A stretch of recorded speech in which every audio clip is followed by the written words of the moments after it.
Hi, everybody. Welcome back. Today, we are going to talk about what you should do before you should drop your price. Especially with the recession going on. That's one of the things that, of course, you can't listen to any sort of news outlet without hearing about the recession. The news is just absolutely chock full of it. And the all of what the news is saying is that everyone is seeing lower sales, lower income, all of these things. And so the natural instinct is to drop your prices in that instance. So, but today we wanted to talk about that might not be your best strategy and why.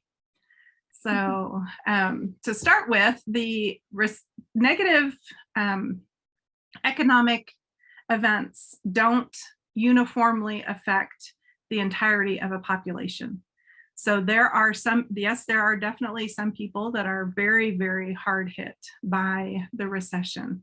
But there are some people that haven't noticed much at all. And there are other people who are going to do booming business in the recession. We saw that in COVID. They saw that in the Great Depression. I don't know how true the statistic holds, but I heard that there were more millionaires created during the Great Depression than at any other point before or after in history. And my guess that probably ran out maybe in the 90s, 2000s, I'm not sure. But there, in any type of upheaval, there are opportunities as well as difficulties. So not necessarily is dropping your price going to be the best solution for you. So, and that depends on a variety of factors that we'll talk about. Yeah, I know that I've had sort of that, oh, maybe I should run a sale kind of thing, and which I don't do that. That's just never been my business. Yeah. But yeah, it's tough to hold your ground when you're confronted with it from every which way, about how bad the economy is. And, we were talking in an earlier video about, the kingdom of heaven is never in a recession. So, yeah. So there's that. I think, I don't know, we're fairly empathetic people, and we look around and go, okay, all this is going on and I want to help people, but yeah, there's just this whole thing about how we're always so sure what other people can pay.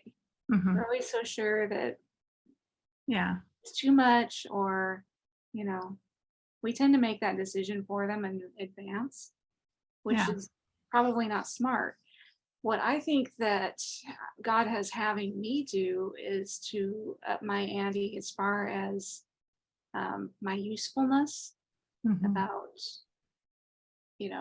how can I be more of service instead of dropping the prices and dealing with status quo. So, and that's one of the things that God's transitioning me into, more of a, how can I help other people help other people? So I'm moving towards, I should say, more of a business to business model instead of a business to consumer model. And partly I think because if I'm dealing with a certain amount of customers, then there's kind of a finite reach that I can have. Whereas if I'm helping you, and then your business, reaches these thousands of people or however many, and then, I've got, several hundred or however many businesses that I'm working with, then that reach goes a lot further. So I mean, I don't know. That's me talking. That isn't the Lord.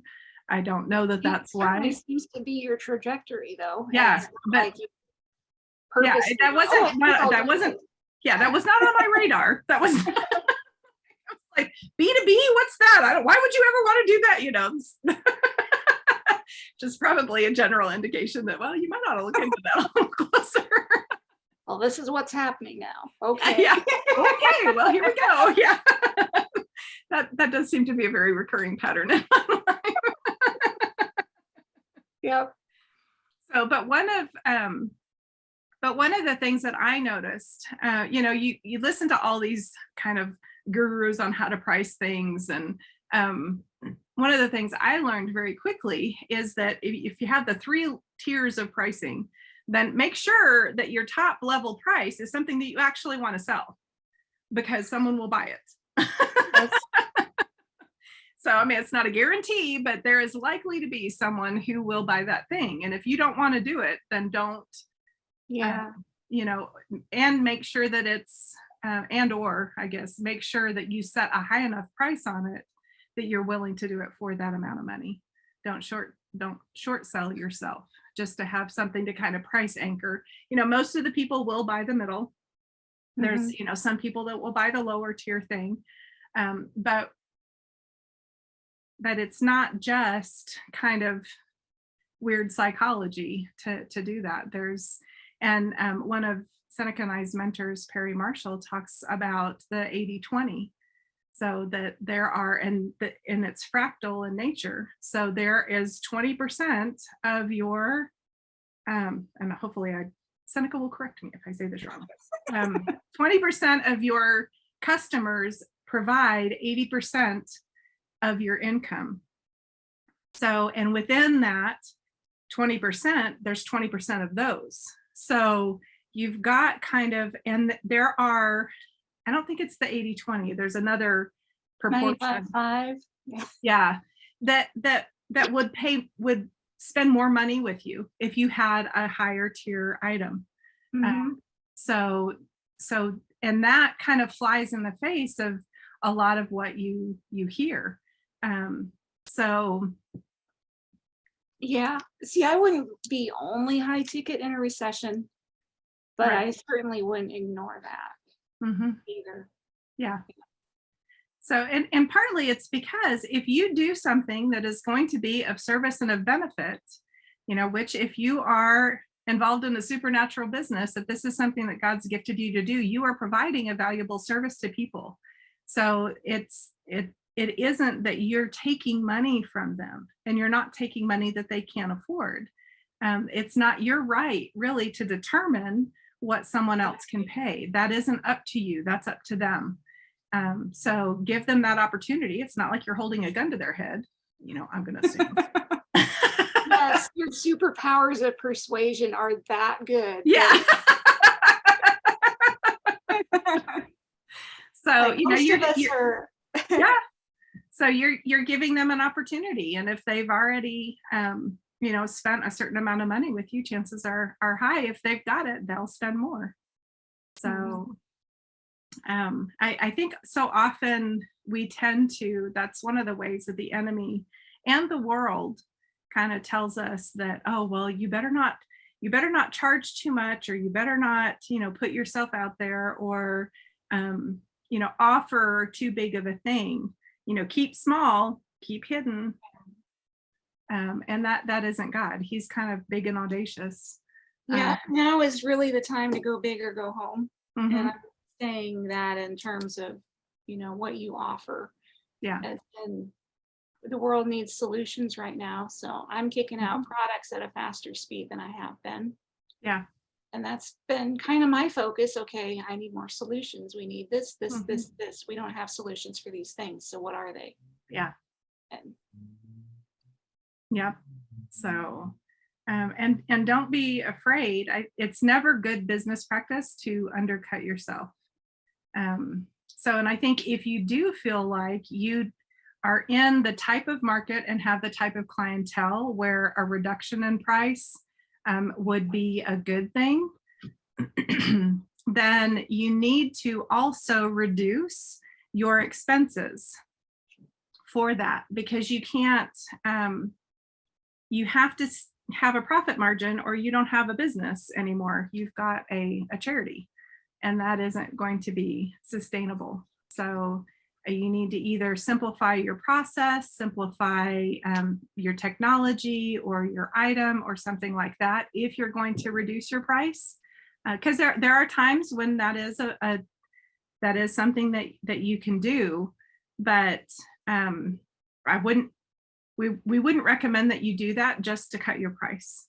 So put some thought into it, see if there's a way that you can streamline your process so that it increases your profit margin so you can give people a discount, but you're still making a profit. You're still able to survive and thrive yourself in your business.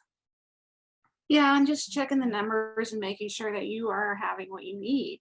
Mm-hmm. And if it's coming out too low, instead of dropping your price, like what can you add to make yourself more valuable or your product more valuable? Yeah.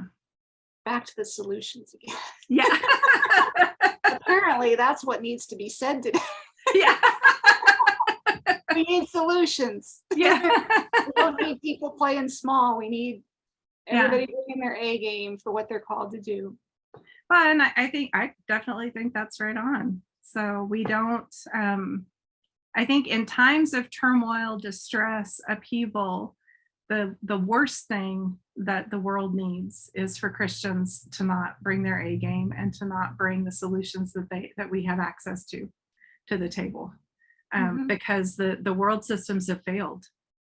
It's only going to be. This is where the wealth transfer comes in.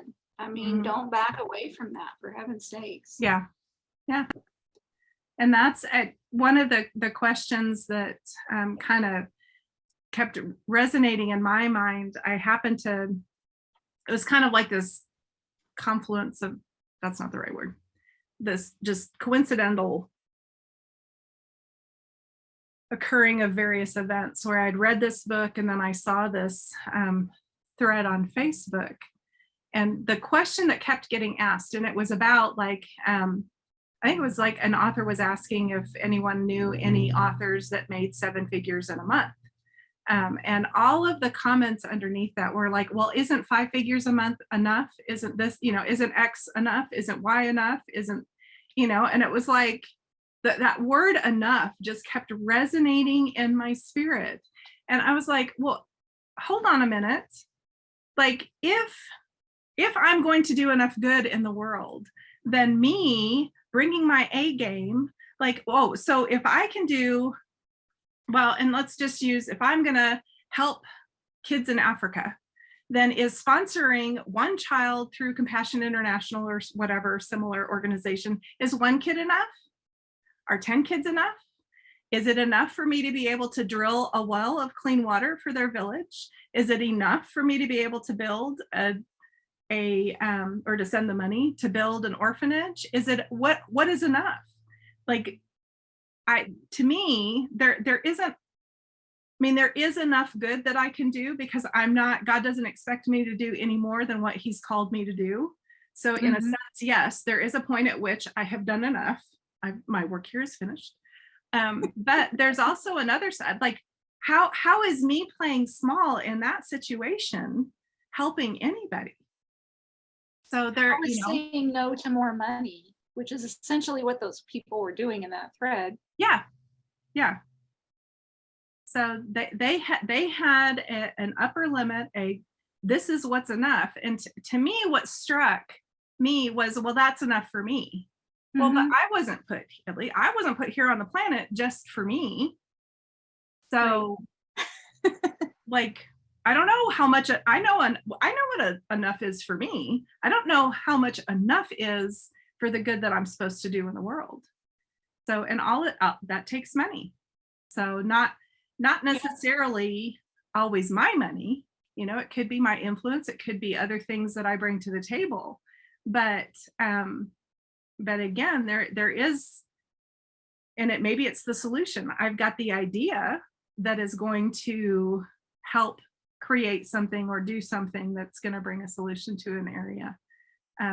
There's a lot of ways, but by me assuming that I know what other people are willing to pay, or they're willing to do, or willing to pay me to do, I am playing small, and that isn't okay. So, and yes, I'm preaching to myself as much as anybody else. That's just what I was thinking here, is like, oh, solutions. Okay. Yeah. Well, and I'm kind of doing it, but I could step it up. Yeah. So, and so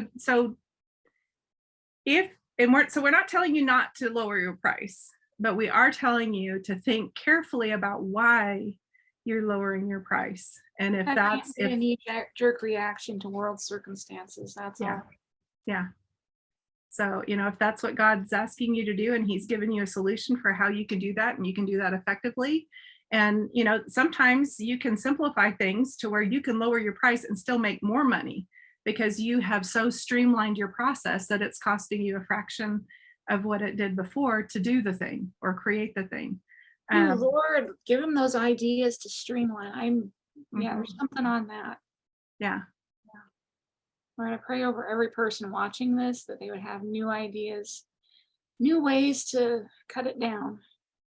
Yes. New strategies for solutions, for even new products, inventions, new ways of doing business entirely that are going to flip your entire industry on its ear and just transform the world. Amen. Yeah. So with that, we will bless you and let you go. We'll talk to y'all next time.